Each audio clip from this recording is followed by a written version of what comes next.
The village of Green Hollow lay at the edge of a great forest.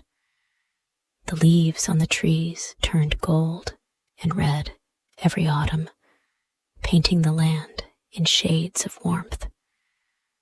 On this crisp evening, a group of children sat around a fire, their faces glowing in the flickering light. They were telling stories, as children often do, but these were not the ordinary fairy tales. The topic was Mr. Winslow, the old man who lived deep in the forest and was rumored to possess a mysterious, almost magical connection to the woods. Lily, you know what they say about Mr. Winslow, right? Emily, one of the older girls, asked in a teasing voice. They say his hat whispers to him, that it can talk to the trees and the animals. Lily, sitting at the edge of the group, stared into the fire, her curiosity piqued, but her heart racing a little from the thought of Mr. Winslow. The older children were not afraid of him, but their tales made him seem otherworldly. The fire crackled, and Lily's thoughts danced between the thrill of the unknown and the warnings her mother had given her. I heard he lives all alone, another child, Peter, added. They say he had a family, but they all disappeared one day. Some people say it was an accident, but others think something darker happened. The others nodded gravely, as if the woods themselves might come alive and take someone if they weren't careful. But Lily was fascinated. What kind of man could live alone in the forest, away from everything? What secrets did he hold? The whispering hat, the strange stories. It was like something out of a fairy tale. But somehow, Lily didn't think it was just a story. She stood up, shaking off the fear, and smiled as she said, "Maybe I'll go see him someday." "You're crazy," Emily laughed. "Just make sure he doesn't turn you into one of his forest creatures." The other children giggled, but Lily only half listened. The seeds of adventure had already been planted in her mind. The next morning, the sun shone brightly in the clear blue sky, casting long shadows on the earth. Lily couldn't shake the thoughts of Mr. Winslow and his mysterious life in the woods. She knew the boundaries of the village, the safety of the homes and the fields, but she felt an irresistible pull towards the trees that bordered the village. One afternoon, after finishing her chores, Lily couldn't wait any longer. She told her mother she was going to pick wild flowers near the edge of the woods. Her mother, busy with the day's work, didn't question her. Lily's feet moved swiftly toward the woods, her heart beating faster the closer she got. As she crossed the line where the forest began, she felt a strange thrill. The trees seemed different here, taller, older. There was a quiet hush in the air, as if the forest itself was holding its breath. The birds sang from high up, and Lily bent to pick the flowers that grew along the forest's edge. That's when she heard a voice. "Those are some beautiful flowers you've got there," Startled, Lily looked up. A man stood before her, wearing a wide-brimmed hat that had tiny bells on it, their soft jingle barely audible in the quiet. His face was older, with deep lines, but his eyes were kind, not at all like the scary stories the children had told. His smile was warm, and there was an ease about him that made Lily feel safe, not scared. "I didn't mean to frighten you," he said gently. "I'm Mr. Winslow. What brings you to these parts?" Lily hesitated, unsure what to say. Her curiosity pushed her forward. "I was just picking flowers," she said, holding up the small bundle of wildflowers in her hands. "Do you live here?" "I do," Mr. Winslow replied. "In the woods. I've spent many years getting to know every tree, every plant, and every creature here." Lily's curiosity was now piqued beyond measure. She stepped closer, sensing the calm energy Mr. Winslow carried with him. He didn't seem like the man from the stories at all. In fact, there was something comforting about him. "I've heard stories about you," Lily said quietly. "The others say your hat whispers." Mr. Winslow chuckled softly, his eyes twinkling. "There's truth in that, but it's not magic," he explained. "The bells on my hat are from my daughter. She made it for me before she left. I wear it so I can feel connected to her." Lily's heart softened. She could hear the sadness in his voice, but it wasn't the kind of sadness that frightened her.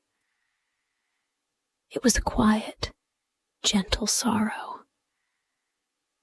"Well," Mr. Winslow continued, "I suppose it's no secret. I've spent much of my life here, surrounded by the beauty of nature. And if you're willing to learn, I can teach you a great deal about these woods." Lily nodded eagerly, her fear forgotten. "What kinds of things?" He smiled again and pointed to a small bird fluttering in the trees. "Like how to recognize different birds, or how to care for the plants that grow here. And maybe, just maybe, you'll even hear the whispers of the trees themselves." Lily's visits to Mr. Winslow became more frequent. She found herself eagerly returning to the forest, her heart racing each time she stepped into the shade of the tall trees. With Mr. Winslow's gentle guidance, she learned the names of many plants and animals.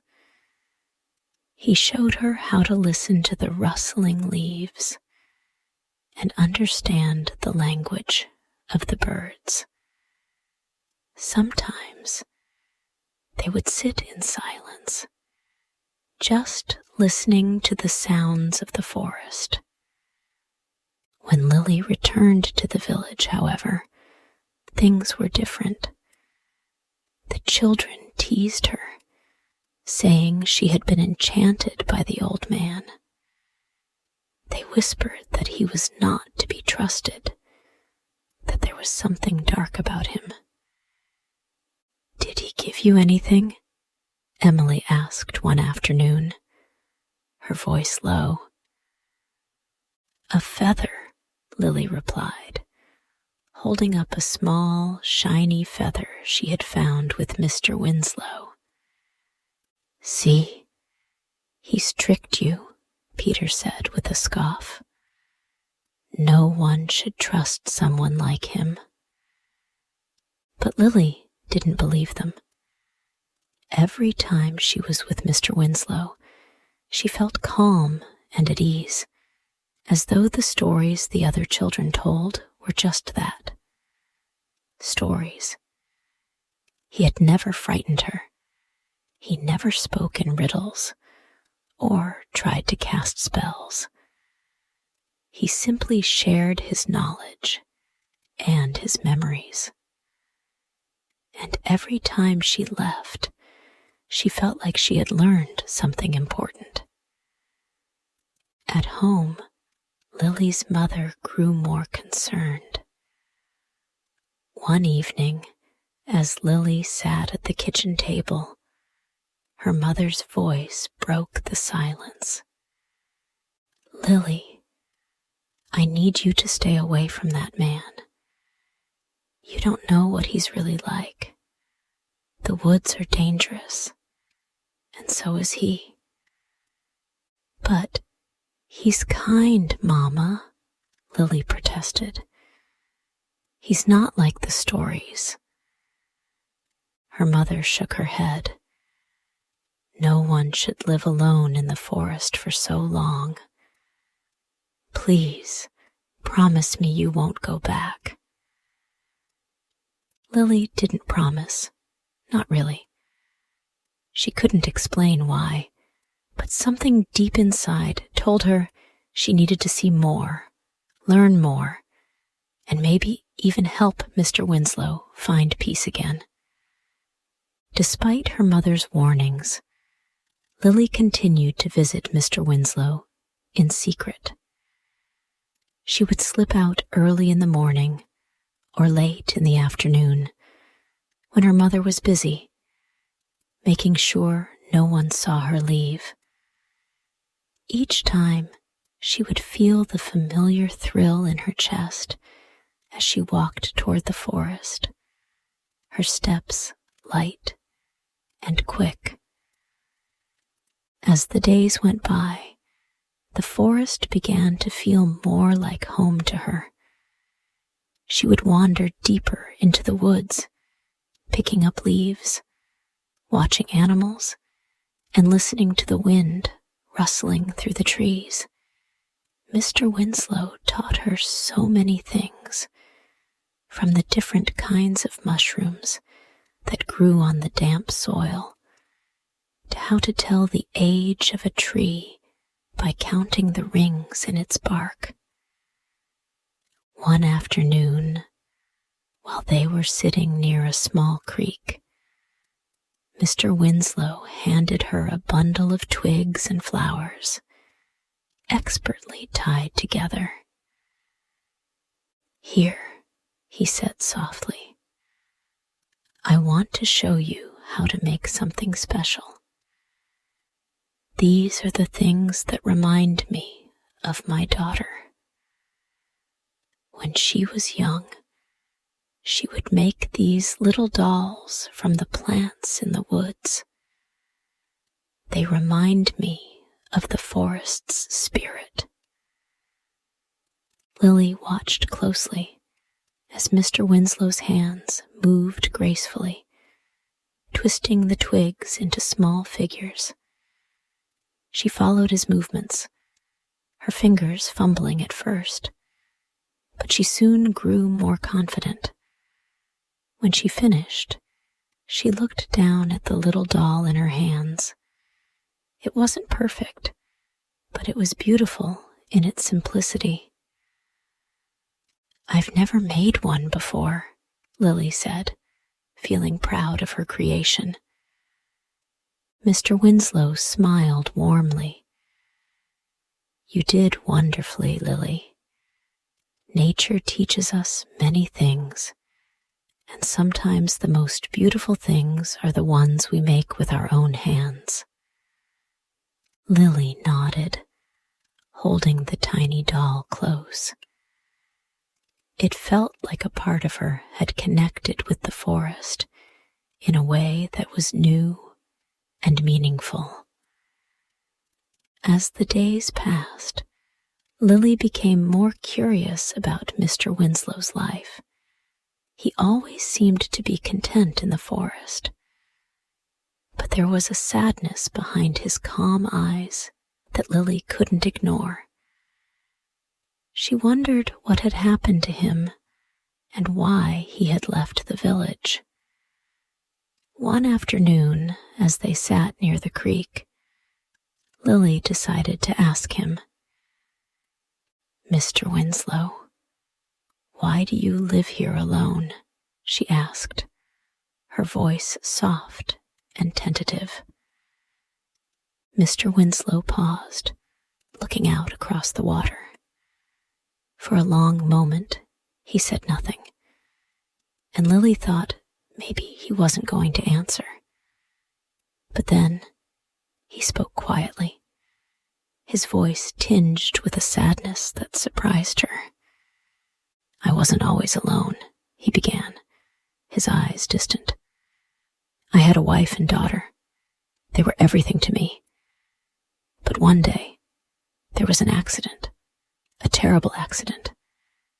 My wife, she didn't survive. My daughter was hurt badly. I tried everything to save her, but..." His voice cracked slightly, and Lily felt a pang in her heart. She had never seen someone so vulnerable before. "She died," Mr. Winslow continued, his voice heavy with grief.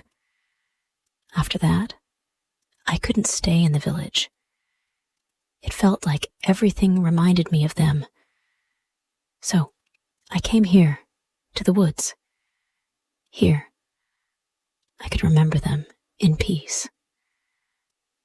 Lily didn't know what to say. She just sat quietly, her heart aching for him. "I made this hat for my daughter," he said, touching the brim of his hat gently. "She decorated it with these little bells. Every time I hear them, it feels like she's still here with me." Lily felt the weight of his words and understood at that moment why he seemed so connected to the forest. The woods had become his home, his sanctuary, where he could still feel the presence of his lost family. "I'm so sorry," Lily whispered. Mr. Winslow nodded, his face softening.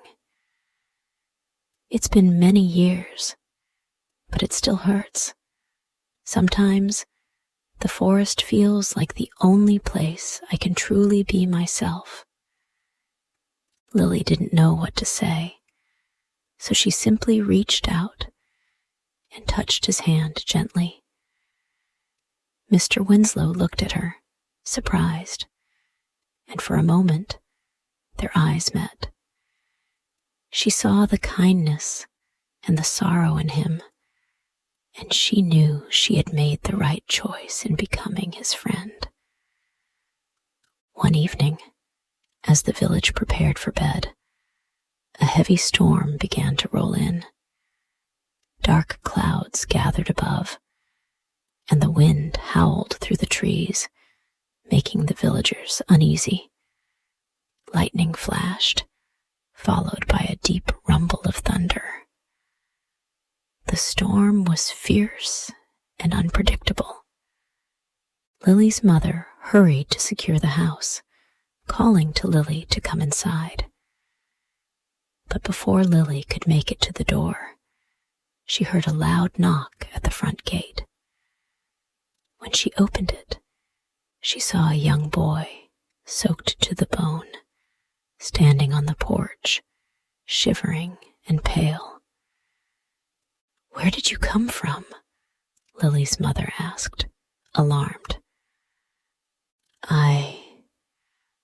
I "I got lost in the woods," the boy stammered.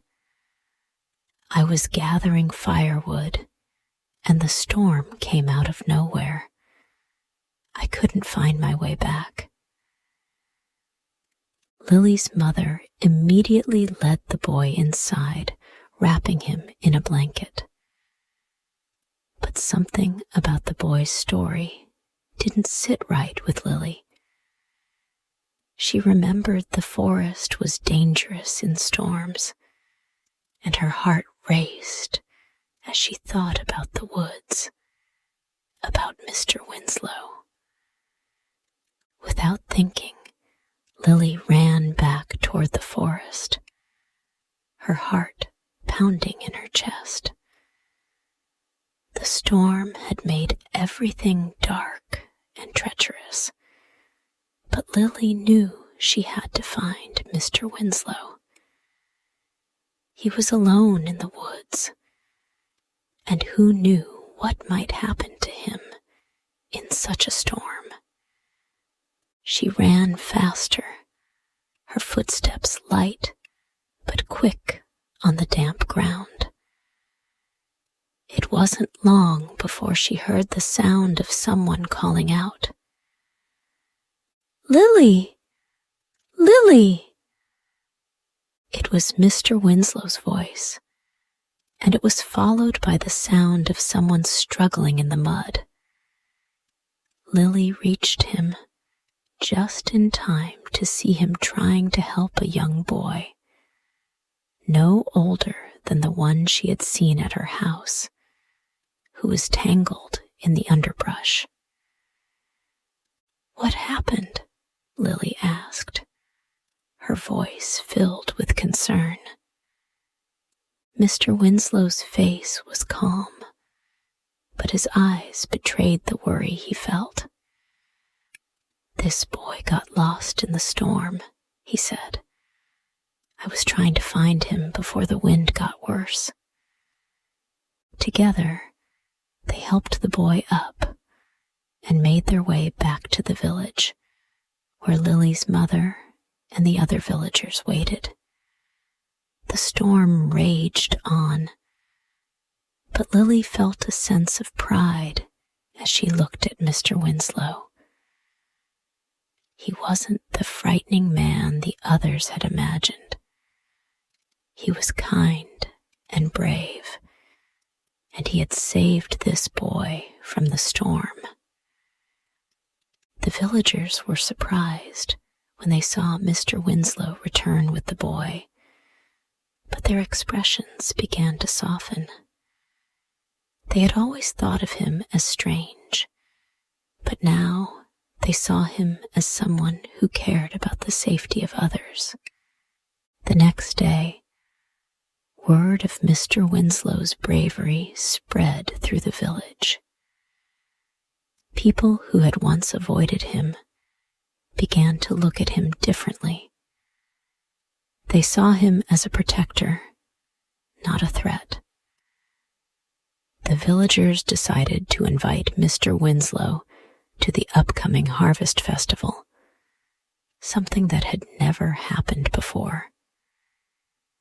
When Lily's parents mentioned it to him, he hesitated. He had always avoided the village festivals, not wanting to be reminded of his past. But Lily encouraged him, telling him how much the villagers now respected him. After some persuasion, Mr. Winslow agreed.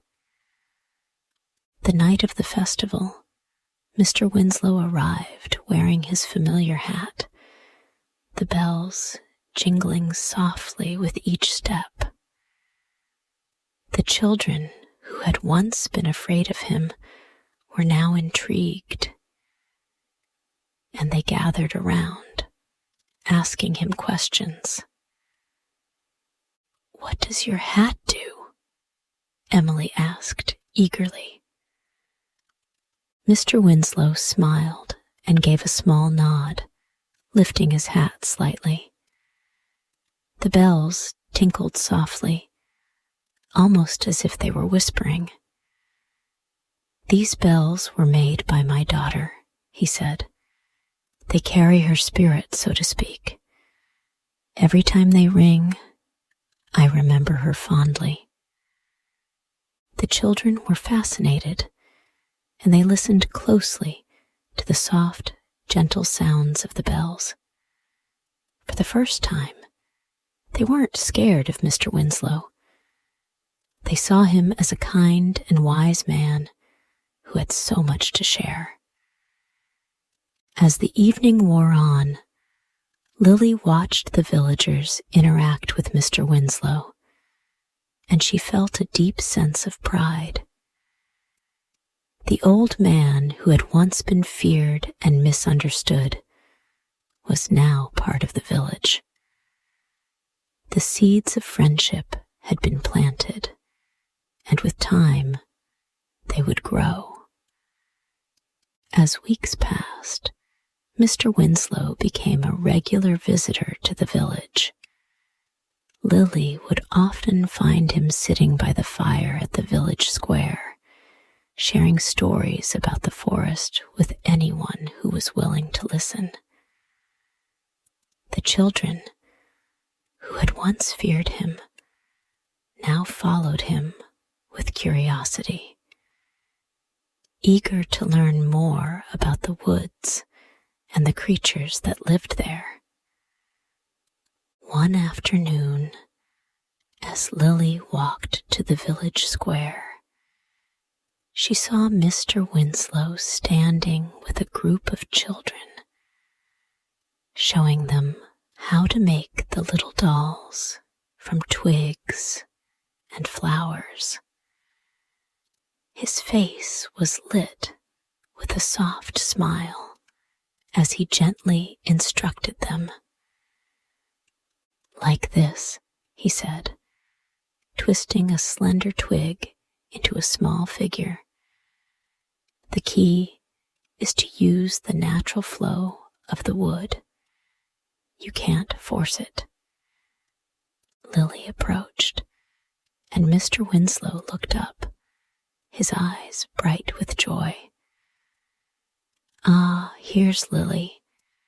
You should show them your dolls, my dear. You've become quite good at it." The children eagerly turned to Lily, their eyes wide with anticipation. She hesitated for a moment, feeling shy, but then she stepped forward and showed them her collection of small dolls she had made over the past few weeks. "They're beautiful," Emily exclaimed, her face lighting up. "How did you make them?" Lily smiled, proud of what she had learned. "It's all about finding the right twigs and leaves. Mr. Winslow taught me." The other children began asking more questions, and soon Lily and Mr. Winslow were surrounded by eager faces. For the first time, Lily felt a deep sense of belonging, not only in the forest, where she had learned so much, but also in the village. The villagers were beginning to see Mr. Winslow for who he truly was: a kind man with a deep knowledge of the natural world, a friend to the children, and someone who cared about the village. After the children had gone off to play, Mr. Winslow turned to Lily with a thoughtful expression. "Do you see how much they're learning?" he asked. "There is magic in the world, not in spells, but in the way nature teaches us if we are open to it." Lily nodded. "I'm starting to see that. Thank you for showing me." Mr. Winslow smiled warmly, placing a hand on her shoulder. It's my pleasure, Lily. I'm glad you found peace here, both in the woods and in the village.